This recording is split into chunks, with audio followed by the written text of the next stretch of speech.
Some people on your planet are glasses half empty. Some people on your planet are glasses half full. Some people on your planet are what glass? And some people on your planet are glasses half full, yippee, room for vodka.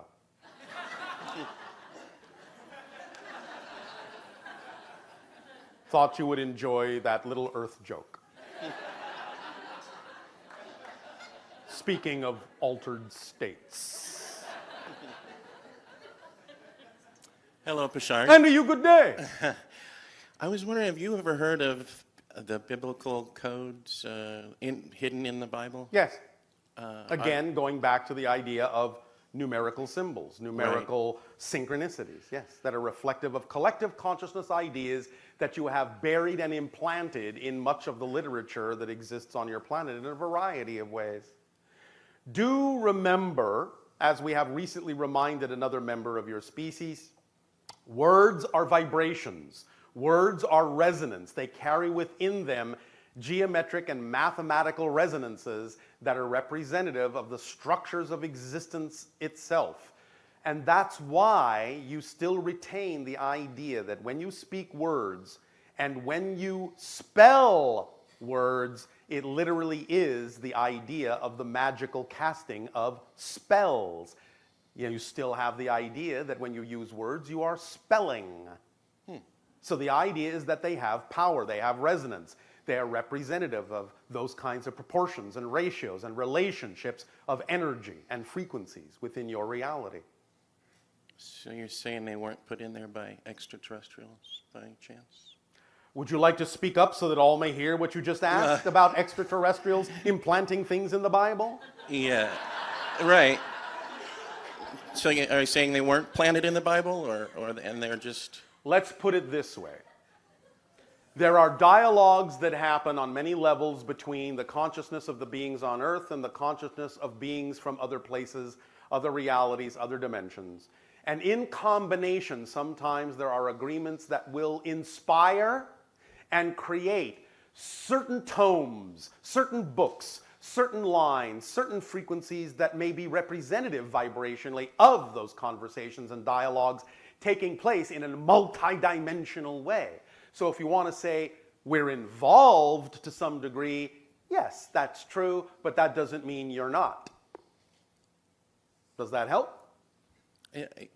All of these things are reminders and wake-up calls and seeds that are planted so that one day when you become the gardeners that you are, you will water those seeds and see them bloom and rediscover what it is that you have co-created with us and other beings that you put there to remind yourselves of so that you would never forget. You have so many reminders implanted in so many places, it is really not possible for you to ultimately forget. You have left yourself breadcrumbs and road markers all along the way, and we have been happy to help along with many other beings. So it's a co-creation. Right. Yes? Yes. Does that help? It helps, yes. Anything else? Yes. Speak up. Do we have the capability of time travel? First of all, you have to understand that you're doing it all the time. No pun intended. The idea of time travel, however, is not exactly what you might find in some of your classic science fiction stories. Not exactly.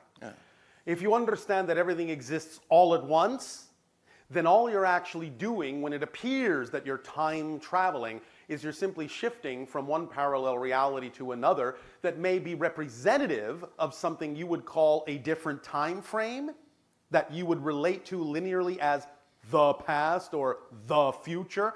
But all those realities, all those parallel realities exist exactly all at once. And if you shift your vibration from one to the other, it may seem like you're actually going into your own past, but you're not. So they definitely can't change the past or the future. Let's put it this way. Let me give you a graphic illustrative analogy, if I may. Oh, sure. All right. Imagine you have a camera, and you have taken a picture of yourself as a child of 10 years old, yes? Yes. Click. There's the photo developed, and you lay it on the table, yes? Right. All right. Now you have grown up to 30, and you take a picture of yourself at 30. Click, and you develop the picture, and you lay it next to the picture of the child of yourself at 10, yes? Right. Done that before. All right. Now, At 40, you invent a time machine. And you take a picture of yourself in the time machine, click, and you lay it on the table next to the 30-year-old, next to the 10-year-old. There you are, yes? Right. All right. And now you decide, I'm going to go back in time, quote unquote, and I'm going to visit myself as a 10-year-old. So you go back in time with your camera, you stand next to the 10-year-old self, and you go click, and now you have a picture of the 40-year-old self and the 10-year-old self in the same photograph, yes? And you develop the photo, and you lay it on the table, and what's the first thing you notice? It's a separate photograph, isn't it? Yeah. You're not actually in the photo where you took the picture of yourself at 10. You're in another photo where you have a picture of yourself as a 40-year-old and a picture of another version of you as a 10-year-old. But it's not that 10-year-old because it's not that picture. It must have been All the pictures exist side by side at the same time. That tells you exactly what the nature and structure of reality is like. If you weren't in that picture, you never can be, because that's its own moment, and it is sacrosanct as a moment, as a reality. But you can create the illusion that you're going back in time, but no, you can never actually affect the original 10-year-old picture. Right. Because that's its own reality. And the reality of you as a 40-year-old with a 10-year-old is another picture. It's another reality. Okay, it makes sense. A different dimension Yeah. kind of thing? Okay. Does that help? Yeah. All right, thank you. It's great. Thank you.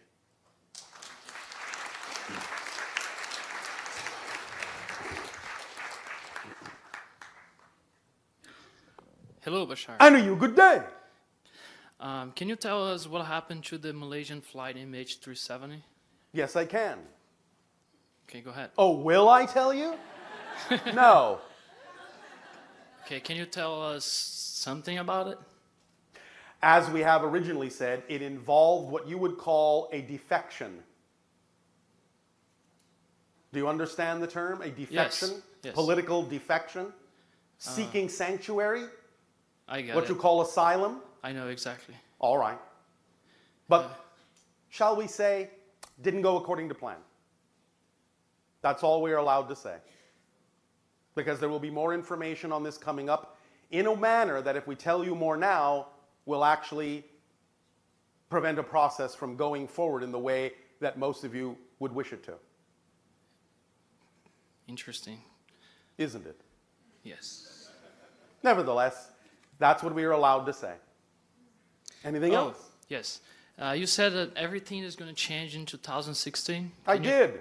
Can you tell us more about it? Nope. And that one I'm sticking to. Okay. However,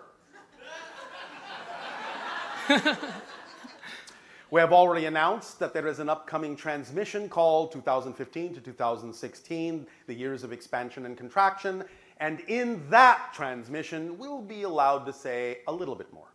Great. But now is not the time. Okay. Anything else? Can you tell us if it's going to be like a air show of spaceships or something related What did I to that? just say? Okay. What did I just say? I know. I just trying to figure out a little more about it. You go right ahead. Oh, okay. And don't let me stop you from asking all the questions you wish to ask, because if you ask the questions yourself, you may actually answer them. Yeah. Okay. Can you tell me more about my relationship to the Yayo? I spoke to you last time, Yes, and you yes, said yes. We're looking. We're looking at your pattern. We're reading your energy pattern. Give us a moment.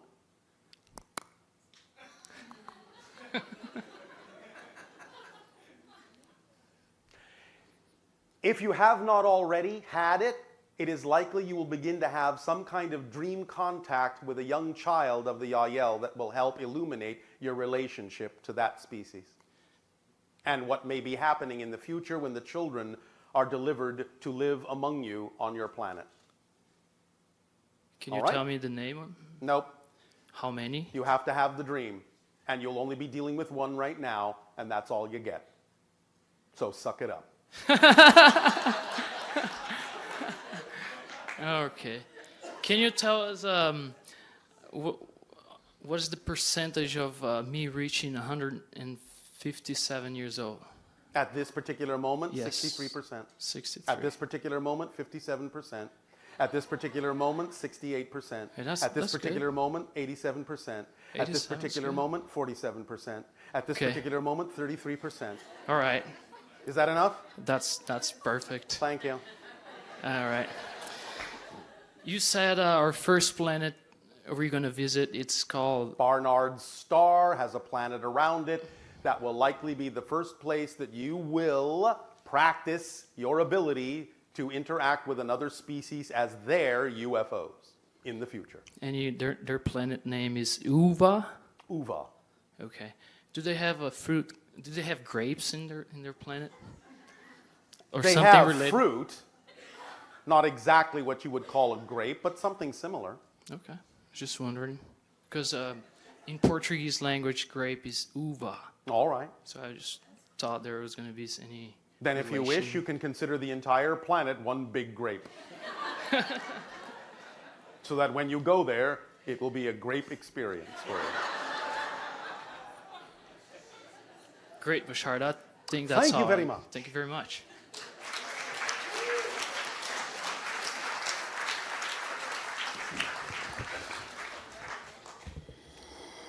Greetings, Bashar. How are you? And to you, good day. Thank you. I have a question when it comes to chiropractic. Yes. How does reconnecting the human nervous system through chiropractic lead to a spiritual connection? Well, again, if you have taken yourself out of alignment, you may have created within yourself a resistance to energy flow in the body. So realignment will obviously remove any kinds of blockages in that sense. That would allow for a greater flow and more alignment within the overall energy field. Yes? Yes, thank you.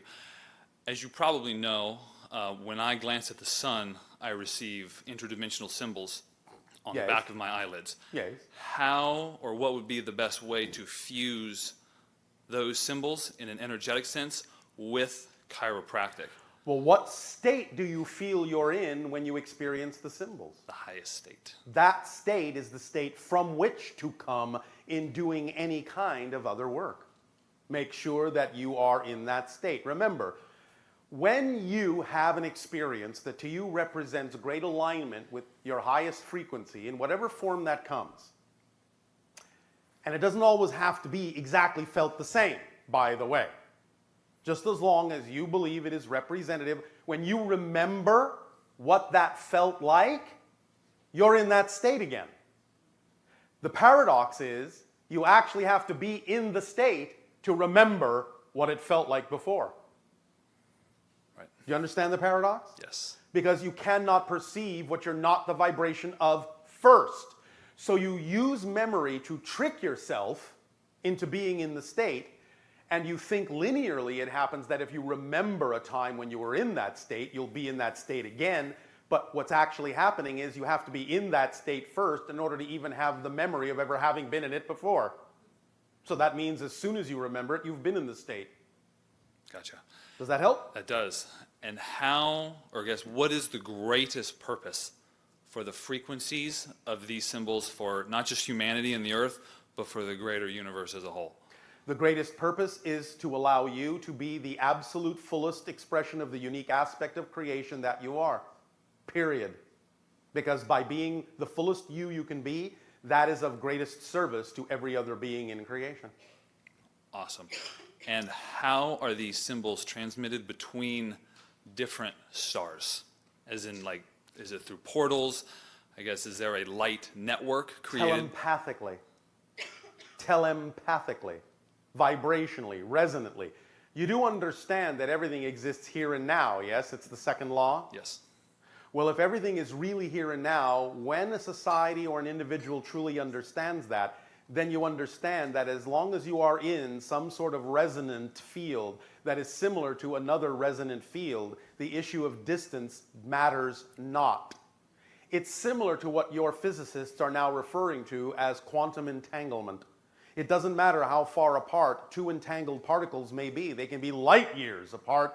If you alter one, the other one alters automatically, no matter how far away it is. So you're saying there's quantum entanglement between me and the sun, or me and the symbols? Everything.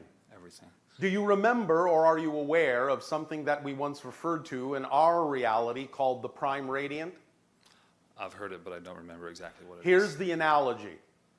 Imagine that there is an empty void, and the only thing in that void is one single particle. Yes? Yes. You got that? Gotcha. All right. Now, of course, again, this is just a metaphor. I'm not saying this is literally how it looks.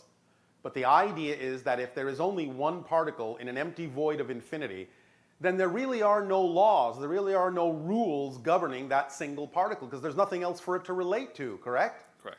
So it can go as fast as it wants, can't it? Yes, It could go at infinite speed, couldn't it? for sure. If it went at infinite speed, it would be everywhere at once, wouldn't it? Yes. And that means it would appear, from a third-party perspective, to actually be standing next to itself over and over and over and over and over and over and over again, wouldn't it? Yes. But it's the same particle, isn't it? Yeah.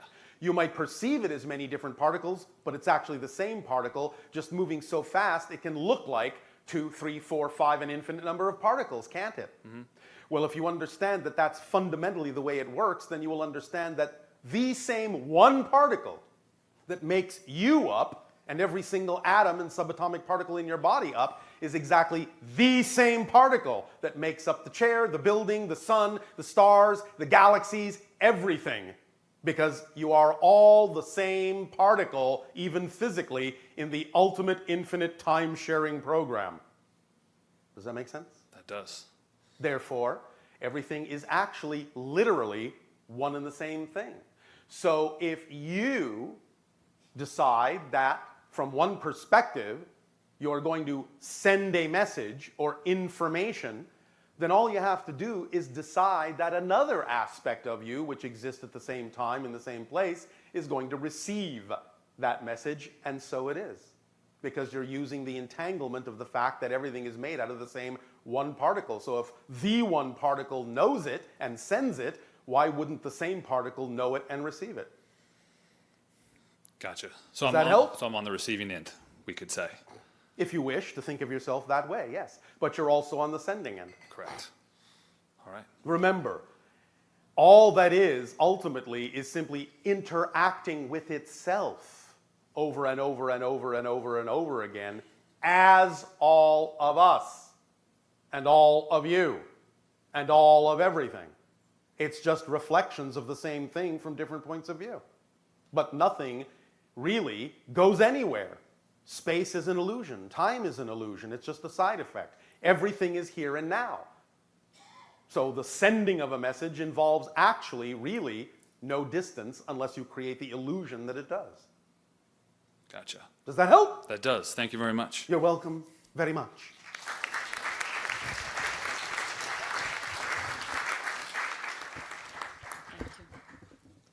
Hello, Bashar. And you good day. So I was wondering, what happens to people when they hurt others? Like, how do they pay for this? How is it accounted for? It is accounted for in energy balancing. As we have said, most likely there can be consequences or effects that are experienced in the physical life, but inevitably there are the effects of every action and every choice experienced in what you would call the afterlife, because there are no longer any time-space barriers between you, in a sense, and another. So you will identify with all those who may have chosen to experience an effect of something you chose to do. And thus you will learn from it and balance from it and realize by experiencing everything the way they experienced it that that may be or may not be something that you would prefer to do again. Therefore, there is energy balancing in that recognition and in that experiencing. Does that answer your question? Yes. And so what happens to the soul after death? Well, many different things, anything you want.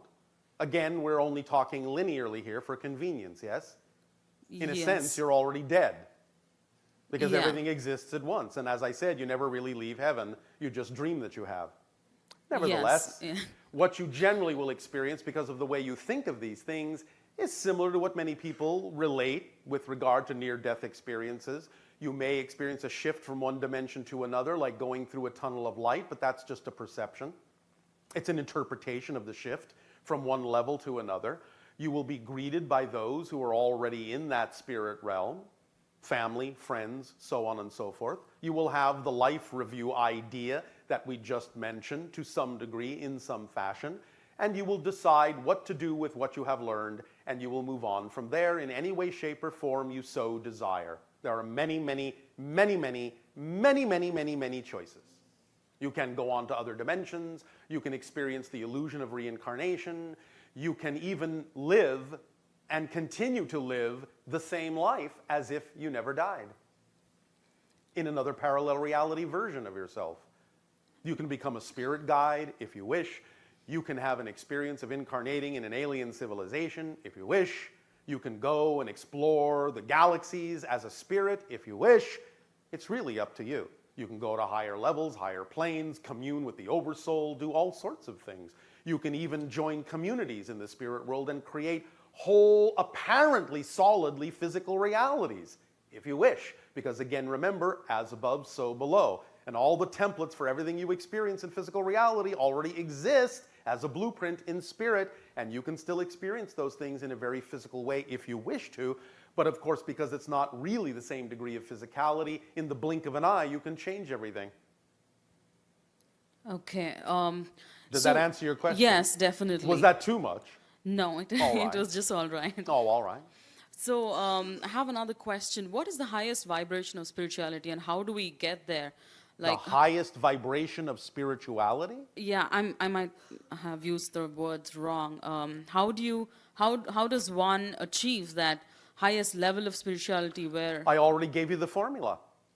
You act on your highest excitement to the best of your ability with no insistence or assumption as to what the outcome ought to be.